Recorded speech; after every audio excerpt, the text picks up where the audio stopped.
Developers created AI to generate police sketches, and experts are horrified. I actually saw. Did I submit this? Did you? I mean, I saw it, whether I submitted it or not.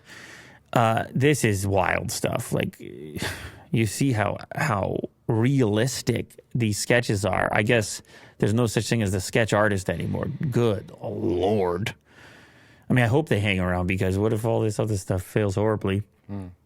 So in this case, it's a template. They say gender, man, age, early 40s, skin color, hair color, eyebrows. It can be very descriptive, thick brown eyebrows, eyes, jaw, skinny jaw, fat jaw, wide jaw, sharp jaw, nostrils, large, small, whatever. And you're just sort of putting this, you're concocting this thing here, and you're ending up with something that looks, I mean, like an incredible video game representation with reflections and shadows and so forth. Two developers have used OpenAI's DALL-E 2 image generation model to create a forensic sketch program that can create hyper-realistic police sketches of a suspect based on their user inputs.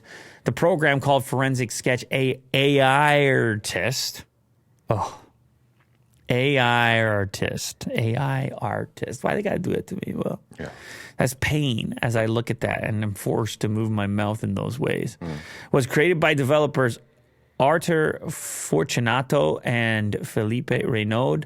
As part of a hackathon in December 2022, the developers wrote the program's purpose is to cut down the time it usually takes to draw a suspect of a crime, which is around 2 to 3 hours, according to a presentation uploaded to the internet. So currently, in the old-fashioned way, it takes 2 to 3 hours to get an accurate police sketch. Obviously, artists got to take their time, Will. But there is criticism. If these AI-generated forensic sketches are ever released to the public, they can reinforce stereotypes and racial biases and can hamper an investigation by directing attention to people who look like the sketch instead of the actual perpetrator. Adding that mistaken eyewitness identifications contributed to 69% of wrongful convictions that were later overturned by DNA evidence in the U.S. Overall, false or misleading forensics, including police sketches, have contributed to almost 25% of all wrongful convictions. So the suggestion here is that sketches in general aren't the most effective way of identifying people. People look like other people or have similar attributes, and then people's biases play into it. That's the idea here.